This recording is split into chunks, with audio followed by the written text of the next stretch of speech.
Hello guys, അപ്പം ഇന്ന് നമ്മുടെ ആറ്റുകാൽ പൊങ്കാല ദിവസത്തെ വിശേഷങ്ങളാണ് ഞാൻ ഷെയർ ചെയ്യാൻ പോകുന്നത്.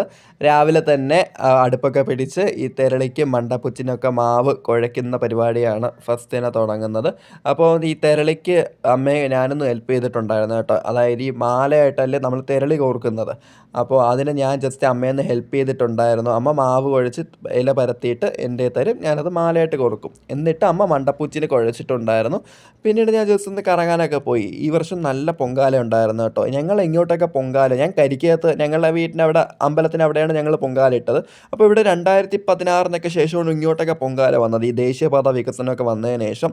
അപ്പോൾ ഇപ്രാവശ്യം നല്ല ക്രൗഡായിരുന്നു. എറണാകുളം, കോഴിക്കോട് ഭാഗത്തു നിന്നൊക്കെ ഒരുപാട് ആൾക്കാർ വണ്ടിയും പിടിച്ചൊക്കെ പൊങ്കാല ഇടാൻ വേണ്ടി എത്തിയിട്ടുണ്ടായിരുന്നു.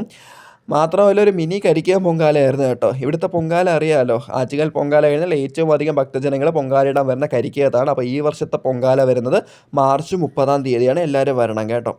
അപ്പോൾ മിക്കവരും നേരത്തെ വന്ന എല്ലാ പ്രിപ്പറേഷൻസും നടത്തി അവിടെ ഇരിപ്പുണ്ടായിരുന്നു. എന്നിട്ടൊരു 9:45 കൂടി പൊങ്കാലയ്ക്ക് തീ കത്തിച്ചു. ഞാൻ ആ സമയത്ത് ഇവിടെ ഇല്ലായിരുന്നു, ഞാൻ വീട്ടിൽ പോയി ജസ്റ്റ് ഒന്ന് കിടന്നുറങ്ങിയിട്ടാണ് വന്നത്. അപ്പം മിക്കവരും നേരത്തെ പൊങ്കാല ഇട്ട് കഴിഞ്ഞ് അവിടെ ദാഹജല വിതരണമൊക്കെ ഉണ്ടായിരുന്നു. എന്നിട്ട് ക്ഷേത്രം വകയായിട്ടും സേവാസമിതി വകയായിട്ടൊക്കെ അന്നദാനം ഉണ്ടായിരുന്നു. ഞങ്ങൾ പൊങ്കാലയിട്ട് ഇട്ടത് തെരളി, വണ്ടാപ്പുച്ച്, പൊങ്കാല പായസം, അതുപോലെ തന്നെ വെള്ള, പിന്നെ മാടൻ തമ്പുരാന് പയറ് നിവേദ്യം. അപ്പോൾ ഞാനും പോയി അന്നദാനമൊക്കെ വാങ്ങി. ആദ്യം ഞാൻ പോയിട്ടാണ് അന്നദാനം വാങ്ങിയത് കേട്ടോ. എന്നിട്ടാണ് അമ്മ പോയത്. അപ്പോൾ അമ്മ പോകാൻ നേരത്ത് അമ്മ എനിക്കൊരു ജോലി തന്നിട്ടുണ്ടായിരുന്നു. ഈ പയറിനും പിന്നെ മണ്ടപ്പൂച്ചിനും ഇത്തിരി തീ കൂട്ടി കൊടുക്കാനൊക്കെ എന്നെ ഏൽപ്പിച്ചിട്ടാണ് അമ്മ അന്നദാനം കഴിക്കാൻ വേണ്ടി പോയത്. അപ്പോൾ ആ സമയത്ത് ഞാനൊരു ഐസ്ക്രീമൊക്കെ വാങ്ങിച്ച് അതൊക്കെ എൻ്റെ ജോലി ഞാൻ ഭംഗിയായി ചെയ്തു. അപ്പോൾ ഒരു 2:15 പോറ്റി വന്ന് പൊങ്കാല നിവേദിച്ചു. അങ്ങനെ ഈ വർഷത്തെ ആറ്റുകാലമ്മയുടെ പൊങ്കാല അവസാനിച്ചിരിക്കുകയാണ്. ഇനി ഒരു വർഷം നീണ്ട കാത്തിരിപ്പാണ് കേട്ടോ ഞങ്ങൾക്കിനി.